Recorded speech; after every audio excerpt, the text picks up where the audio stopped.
I got to farm with my dad every day. It's a way of life. It's a wonderful way of life. And it's at risk, and it shouldn't be. The impact of Trump's tariffs is being felt in the heartland. Soybean farmers here are now suffering economically like they haven't in decades. Right now, we are harvesting soybeans in Marengo, Illinois. My family has been farming since 1846. I'm the 5th generation. We're a grain operation. We grow corn, soybeans. I am a product of the pioneers. It's history. You don't let that go. One of the best memories that I had was just my dad teaching me how to drive a tractor. I got to farm with my dad every day. It was pretty cool.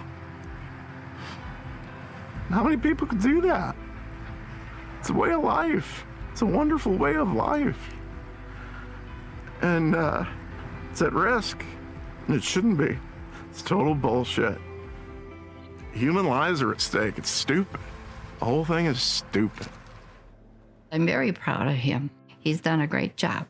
He's kind. He's very caring. He cares about other people. I didn't really want him to be a farmer. When my husband got sick, he asked if he could take over the farm. He said, "Mom, give me 3 years. Just give me 3 years." So that's what we did, and it's turned into 16 years. Harvest is usually the best time of the year. It's literally the fruits of your labor. This is the time where we as farmers get to celebrate all of our hard work and that we get paid for our year's worth of work. And unfortunately, this one has a real bitter taste to it because the money is being spent right now in Argentina and being given to billionaires.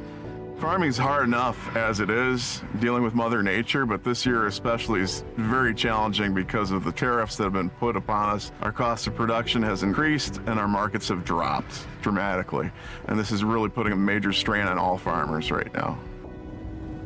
If anybody who's not a farmer and they say, well, what do I care about what's happening with farmers? What does that matter? Well, in Illinois, 20% of all jobs revolve around agriculture. And when farmers have money, we spend it, and we spend it on really big high-ticket items like combines or tractors, all of whom are made in major Rust Belt areas.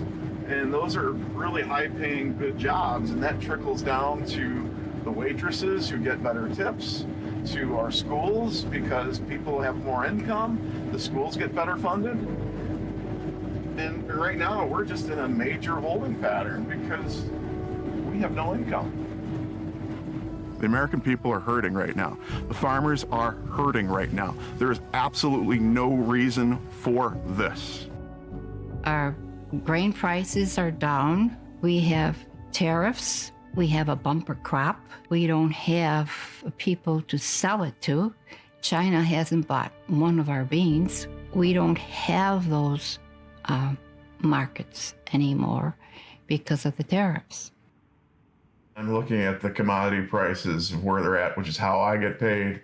I'm having a real difficult time trying to give a positive outlook for 2026. When President Obama was in office, we had a wonderful jolt of energy because we had an administration that said, we're going to have advanced biofuels power our country. And then Trump got in there and decided to have his trade wars again and everything else and to roll back all those environmental protections, and the ag economy started to tank.